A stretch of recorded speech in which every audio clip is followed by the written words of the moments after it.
This is Unsung History, the podcast where we discuss people and events in American history that haven't always received a lot of attention. I'm your host, Kelly Therese Pollock. I'll start each episode with a brief introduction to the topic, and then talk to someone who knows a lot more than I do. Be sure to subscribe to Unsung History on your favorite podcasting app so you never miss an episode. And please, tell your friends, family, neighbors, colleagues, maybe even strangers to listen to. On today's episode, we're discussing slave revolts, especially women-led slave revolts in what is now New York State and during the Middle Passage. Slavery in what is now New York State dated back to at least 1626, with the arrival of 11 captive Africans on a Dutch West India Company ship in the New Amsterdam harbor. Under Dutch rule, some people who had been enslaved were able to earn partial freedom. And as the English were seizing New Amsterdam in 1664, the Dutch fully freed those with partial freedom. After the English took over, they continued to import slaves to support many different kinds of work. In 1703, over 42% of households enslaved people, a percentage higher than any other city in the colonies, except Charleston, South Carolina. In 1708, an enslaved couple, a native man named Sam, and a woman who was called only Negro Fiend in the records, murdered their enslaver, William Hallett III, his pregnant wife, and their 5 children in Newtown, Queens. They were quickly caught, along with several other enslaved people who had planned to kill their enslavers. Sam and the other men were hanged, and the woman was burned at the stake, the only punishment available under English law for her as a woman who killed her master. Such a crime was considered treason because a woman's husband or master was considered her natural lord, and killing him was like killing the monarch, thus a crime against the state. In response to this revolt, the New York Colonial Assembly passed a law in 1708 titled Act for Preventing the Conspiracy of Slaves, which made a death sentence the punishment for any enslaved person who murdered or attempted to murder his enslaver. Despite that law, there was a slave revolt in New York City on April 6, 1712. That night, a large group gathered and set fire to a building on Maiden Lane near Broadway. They then attacked and shot the white colonists who tried to put out the fire, and they fled. The runaway slaves were quickly captured, and 70 were jailed, of whom 6 died by suicide. 27 were put on trial, among them 4 women, Sarah, Abigail, Lily, and Amba. Of the 27 tried, 21 were convicted and sentenced to death, including Sarah and Abigail. Either Sarah or Abigail was pregnant, so her execution was delayed. After she'd been in jail for some time, Governor Hunter asked the Queen to pardon her, essentially sentencing her to time served. But it's unclear from the record whether the pardon ever came through or what her fate was. In 1799, the New York State Legislature passed the Gradual Emancipation Law of 1799 to free enslaved children born after July 4th, 1799, but only when they reached the age of 25 for women or 28 for men. At the time, there was no provision for those who were born before July 4th, 1799. The Gradual Emancipation Law of 1817 declared that any African American born before July 4th, 1799 would become free on July 4th, 1827, Those born before July 4th, 1827, were still indentured as children, but now only until age 21. Thus, by July 4th, 1848, all African Americans in New York were theoretically free. Slave revolts during the Middle Passage were so dangerous as to basically be suicidal. On the first leg of the triangular slave trade, ships left Europe and sailed to Africa with manufactured goods. These goods were traded for slaves, and in the second arm, the enslaved Africans were forcibly transported across the Atlantic to the Americas. On the final arm, sugar, tobacco, and other products were transported from the Americas to Europe. The conditions on the Middle Passage were wretched, and mortality on the slave ships was high. As many as 15% of the enslaved Africans died at sea, equaling 2 million people. The ships were designed to thwart revolts. The enslaved Africans were chained and manacled below decks, although women usually had more freedom of movement. Despite the impediments, 1 in 10 slave ships experienced some form of African resistance, ranging from usually fatal attempts to leap overboard to major revolts. Occasionally, rebellion sank ships from major explosion or fire, killing both the enslaved and their captors. More often, the insurrection was violently beaten back by the crew, and the rebels were punished or executed. When quantitative historians used statistical analysis to try to determine why slave revolts happened on some ships and not others, they found one clear pattern: that the more women there were aboard a slave ship, the more likely it was that a revolt would happen, although they dismissed the finding as coincidence. To help us understand more about these revolts and the challenges of understanding the historical record, I'm joined now by Dr. Rebecca Hall. Dr. Hall is a scholar, activist, and educator who writes and speaks on the history of race, gender, law, and resistance, as well as on climate justice and intersectional feminist theory. Her recent highly acclaimed graphic novel, Wake: The Hidden History of Women-Led Slave Revolts, weaves history and memoir that focuses on slave revolts in the Middle Passage and in New York City, and her own quest to uncover this unwritten history. Hello, Dr. Hall. Thank you so much for joining me. No, thank you. Thanks for having me. Yeah, so I have lots of questions for you. I want to start by just asking how you became interested in studying women-led slave revolts. What sort of got you started on that? Well, I mean, I've always been interested in history. I mean, I got my BA in history, and I was thinking about getting a PhD in history, but I decided to go to law school instead.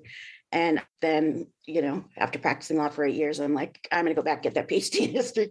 And I've always been interested in the history of slavery and slave resistance because it's also a family history. My paternal grandparents were both born enslaved. They were both born in 1860. My grandmother on a plantation in Missouri and my grandfather on a plantation in Tennessee. And it's kind of unusual for someone who's my age, I'm about to turn 59, to have grandparents who were born enslaved, but because there was a big generation skip in my family. But the fact that it's possible, I think, is really indicative of how not far away we are from that. And it also has sort of kept me very conscious of it. And I come from a family of radicals, and, I've always been interested in how people fight back and how people, confront their oppressors and how radical social change can happen. And so when I was getting my PhD in history, I decided that I wanted to, research, consider having my research focus be slave resistance and revolt. So as I was getting familiar with that literature, it was really weird because every book or article that I picked up on slave revolts always like completely disavowed the idea that women would have been involved in that. And, after enough of that, a person starts to wonder, like, what's at stake here? Why do you have to, much ado about nothing, it's like, why do you have to keep saying this? Like, and so then I ended up, doing kind of a deep dive into the historiography of slave resistance and slave revolt in order to understand why that was. And now, since this graphic narrative has come out and I've done so many interviews, I've managed to get this sort of complex historiography down to about 5 minutes. I think the sort of thing that interests me, it's related to this, is this idea of silence. And so in this paper, you have Not Killing Me Softly. At the end, you talk about how that silence is created. And that's such a powerful, that silence is created. And there are so many layers in this story in which the silence is created. Right. Maybe if we could talk some about that and, it not just sort of this is missing, like it just wasn't there, but, all the reasons that it is that women aren't included in these stories, and that there was such a push to disavow, to say, exactly. Yes, women couldn't be part of this. Exactly. Right. Yeah. In my academic work that you've read, I mean, I talk about this issue kind of like as a pacification, right? Like, it's not that Black women were passive and didn't participate in this type of resistance, but that they were actively pacified by the way history was written to erase their active participation in slave revolt. Yeah. Yeah. And I think so, the other piece of it then, and what's so powerful about Wake is not just the sort of pacification of them, but in many ways the pacification of you, that people are really trying to silence you and silence your ability to do this work.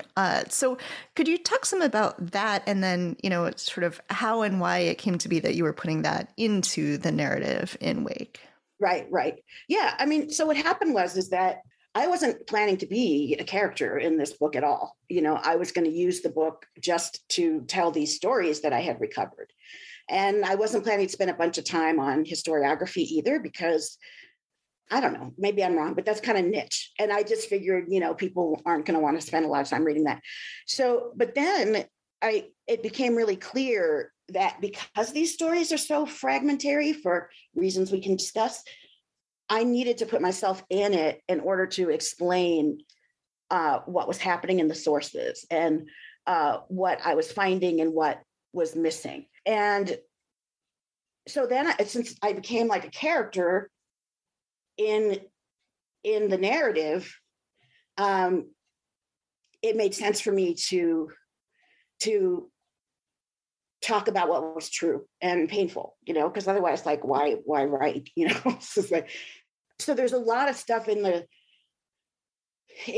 graphic narrative that's not in the academic work, because one doesn't normally talk about the kind of silencing that a person experiences in the process of their research, in their actual research. Although that's changed, and there is work out there that focuses specifically on that. But I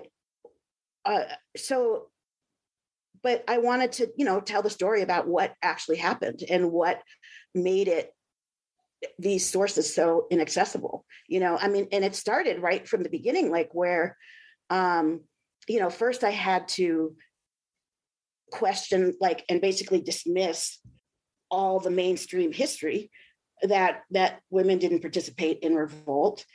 And then, my dissertation advisor's like, well, I agree, women probably did participate in revolt, but you're never going to find the sources.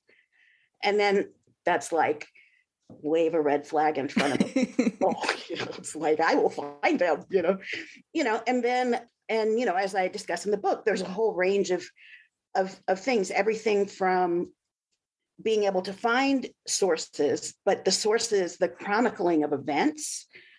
Like you often think of a chronicle, like somebody's just sitting down and writing what happened, that is going to just contain everything. But, even what's chronicled is completely shaped by the society that person's in and what's considered relevant or not. And so I found the court documents related to this slave revolt that occurred in New York City in 1712. And there were 4 women prosecuted in these court proceedings. And there literally was no chronicling of what they had to say or what motivated them in that particular moment or what they cared about. And what was just so striking to me is that there's actually like this sentence in the court record that says, having said no more for herself than she had previously said, we found her guilty and sentenced her to burn at the stake or, be hung or whatever the various creative. But then I would look for what was the thing that she had previously said, and it just wasn't recorded. It just wasn't there. And I talk about this in the book, but what was there was just tons of sort of evocations of the crown's power. At this time it happened to be Queen Anne, but every page was like filled with this, it's almost kind of like I always think of it as like, establishing jurisdiction. I studied that as a lawyer, law student, and then as a lawyer, but I always thought of it as this kind of almost like a magic spell that you kind of wave over something like, I'm going to create this power that is arbitrary. And part of how it was created was this nonstop language, where the Queen, every time the Queen's name is, anytime a date is mentioned, they have to say in the year of our, Queen Anne's, whatever, defender of the faith, Queen of England and Ireland and France. That was kind of aspirational, I think, the France part. But anyway, so the point is that the record was filled up with, the chronicle was filled with things that was considered important within the legal system and completely devoid of what I was looking for and, what I considered important. And the lives of these women, they just, had been like disappeared. And then, the other kind of problem I ran into was dealing with just explicit racism in archives. And yeah, I go into detail about that, but everything from like, one of the focuses of the book is women's leadership of revolts on slave ships. And in order to get more documentation of that, I really needed access to Lloyd's of London's corporate archives, because Lloyd's of London got their start in insuring slave ships. And they made a lot of money doing it. And one of the things that they insured against is if there was a revolt on a ship. So if there was a revolt on the ship and the ship owner lost property, they could file an insurance claim. And, that policy was called the insurrection of cargo, which I don't even know where to start with that sentence. But anyway, so I knew that if I got access to their records, that I could find, many more sort of documentations of revolts, because on slave ships, the documentation was crucial and it was detailed because of these insurance practices, right? And also kind of British regulatory systems required the captain and the ship surgeon to keep a certain type of documentation. But yeah, they would not give me access. And they don't give historians access, historians who study slavery, because they don't. I wasn't interested in suing them for reparations. I was just trying to find these stories, right? But I'm sure they're concerned about that. They're concerned about their reputation. And so, yeah, there was no way to get access to it. And, I've talked with a lot of other historians of slave trade, and none of them were able to get access to that record either, those records either. So So it wasn't just like uniquely me, although I think it might be shifting. They hired an archivist who actually reached out to me. And so it was part of this like racial awakening that allegedly happened last year. I think it's over now, but she seems to be willing to talk to me. But I'm not working on that book anymore. I'm actually on the second book. So, but yeah, I mean, I still would love to go back and see, what they have. Yeah. It makes you wonder how many stories haven't been told, where there isn't even the piece of the historical record to follow. You talk, and I've heard these terms before as well, of sort of reading against the grain and of historical imagination. And so I wonder if you could sort of talk a little bit about what those are and how you have to use those in looking at these kind of things where the sources are just going to be incomplete. Right.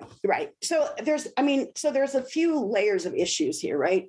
Just in terms of primary sources. I mean, we can get into how history has been written about it, but just looking at sort of the primary sources themselves, the chronicling of the events at the time, there are a lot of things that get in the way, that bury these women's lives and make them almost impossible to retrieve their lives and their stories. Everything from like what I was talking about earlier, what they have to say is irrelevant and is not chronicled, not reported. Enslaved women were not keeping diaries, and to access issues like at the Lloyd's of London, to like, kind of more blatant racism that I experienced at the Queen's Archives, where I was trying to track down information, the court records for a revolt that happened in Queens in 1708. And so reading sources against the grain, it's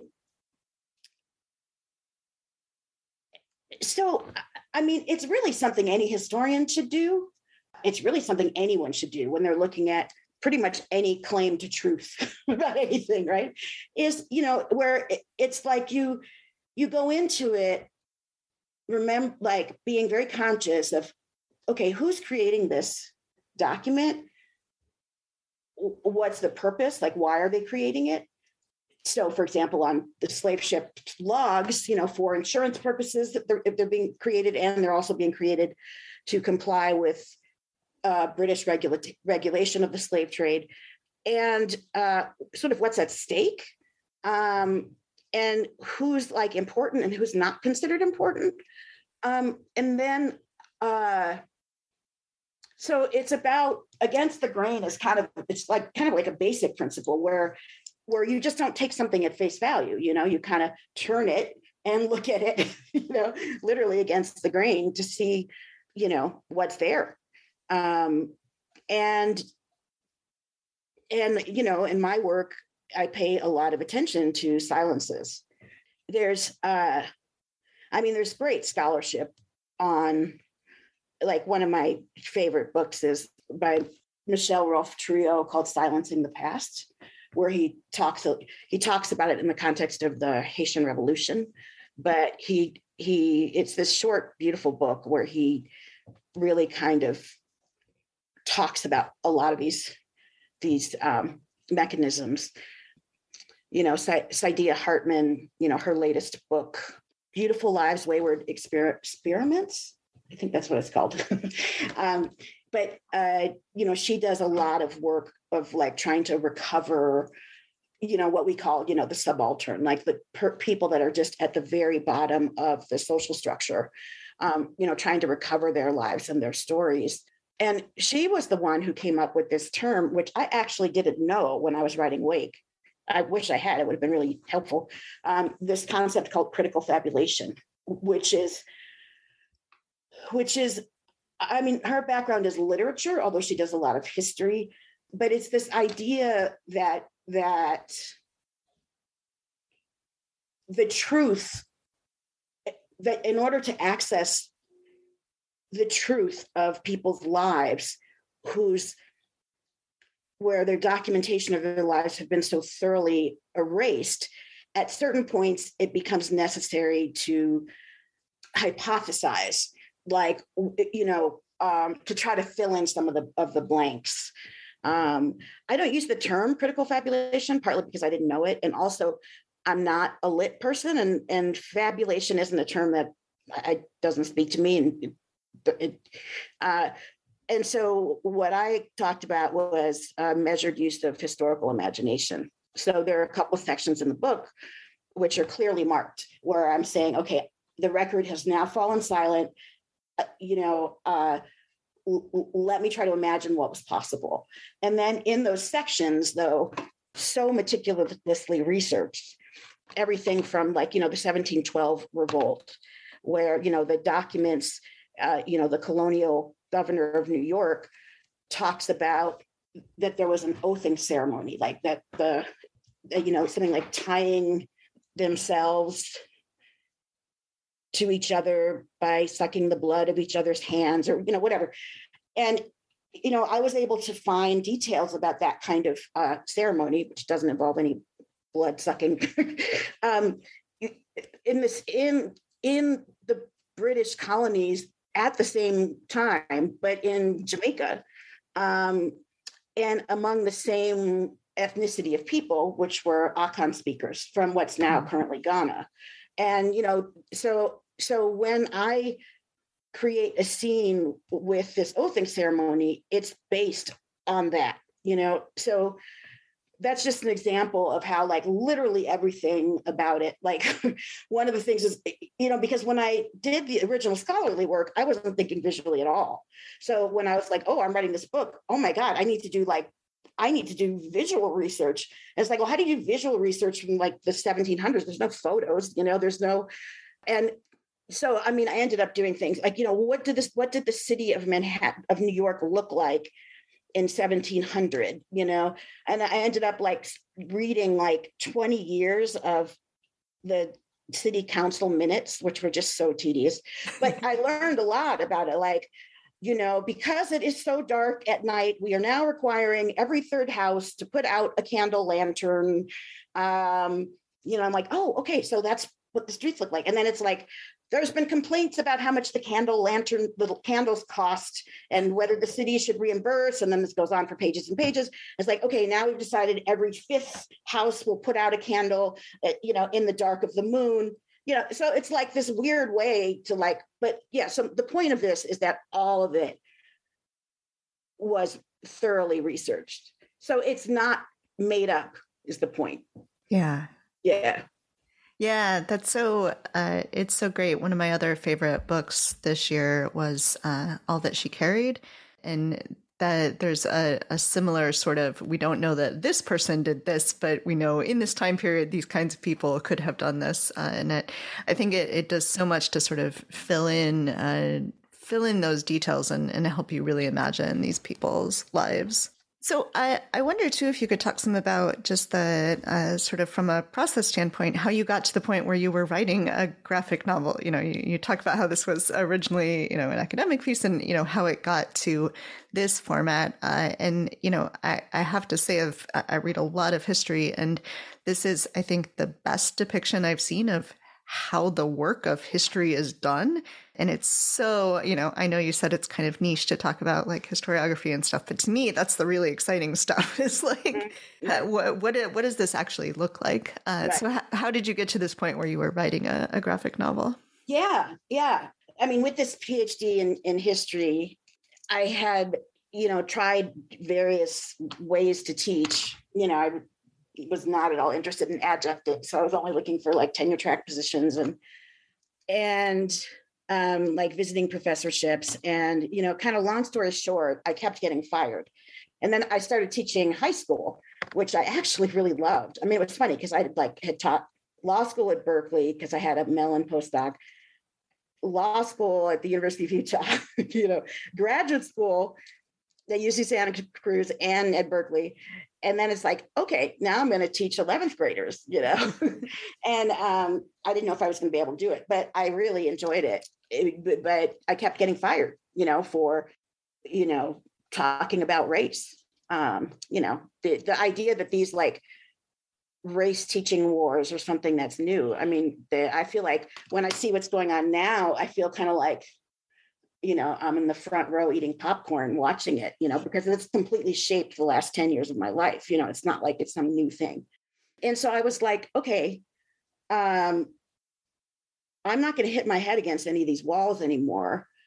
What would I really like to do? And one of the things, the biggest regrets that I had was this feeling that all this work and research that I put into this, like my master's thesis, my 4 years of dissertation, the article that you referred to, that all this stuff was just buried in academia, and no one knew about it. And it wasn't even impacting the field. Like the same, crappy books kept coming out, and I was like, this is, how can I, it's like I gave myself a sabbatical and I was like, how can I sort of bring this out? And I find graphic novels to be very powerful, particularly ones, I actually don't like the term graphic novel, but it's especially when it's not fiction.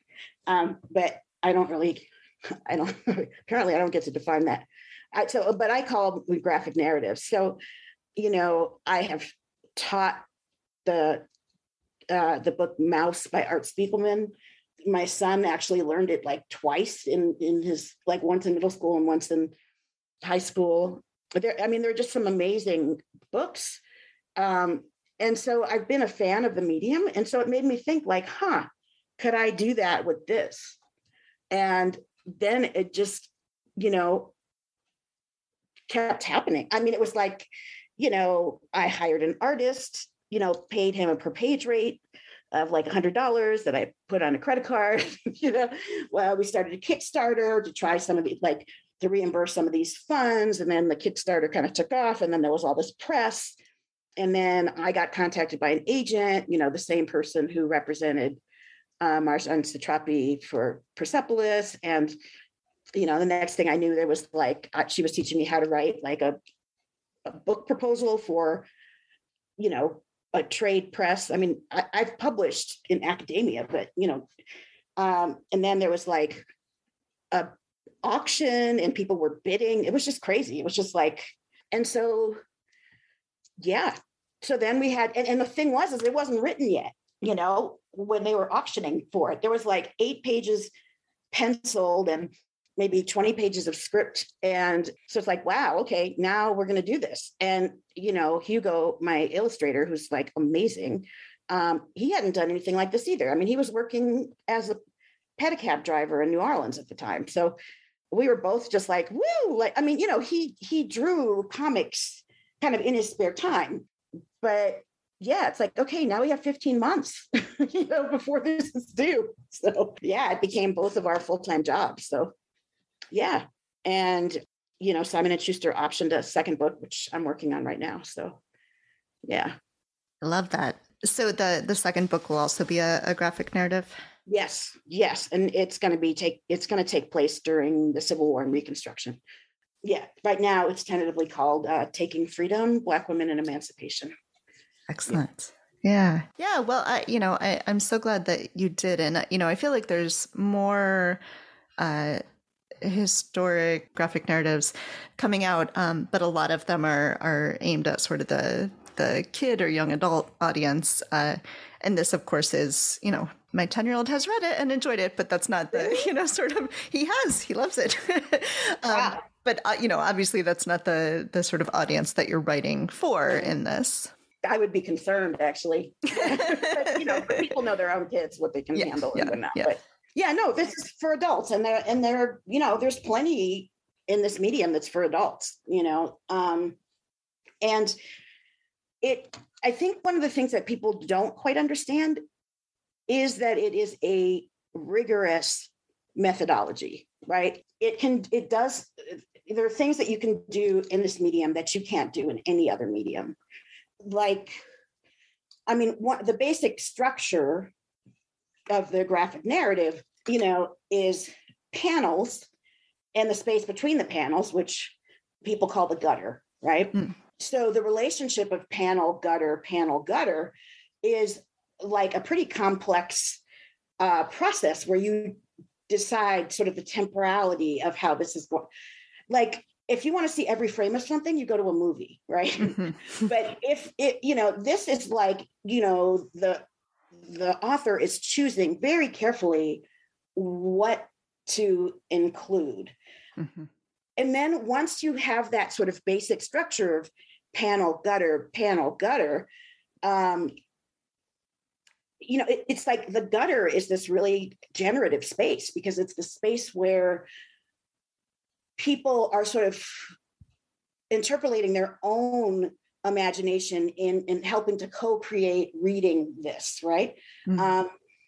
And you can then do things and kind of mess with it or trouble it, that allows you to create other like experiences. So I wish if we were doing a visual thing, I could show you a couple, but there are scenes where like the panel below is pushing through the gutter into the panel above. And that's very intentional, because this book was very much about putting the past right up against the present and seeing them as this back and forth relationship. Yeah. And then this medium was therefore perfect for that. Like, I can't imagine doing it really in another way. So I think people are starting to begin to take it seriously. We've gotten like, insane amount of really stellar reviews.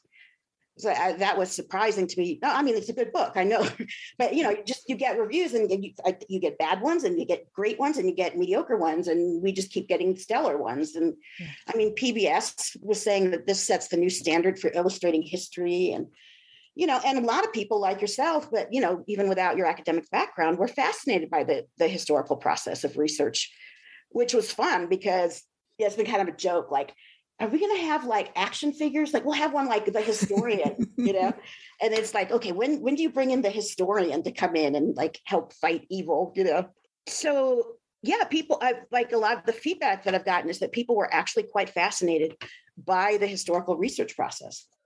Yeah, it's very cool. So I could probably keep asking you questions all day, but to be mindful of your time, is there anything else you wanted to make sure we talk about?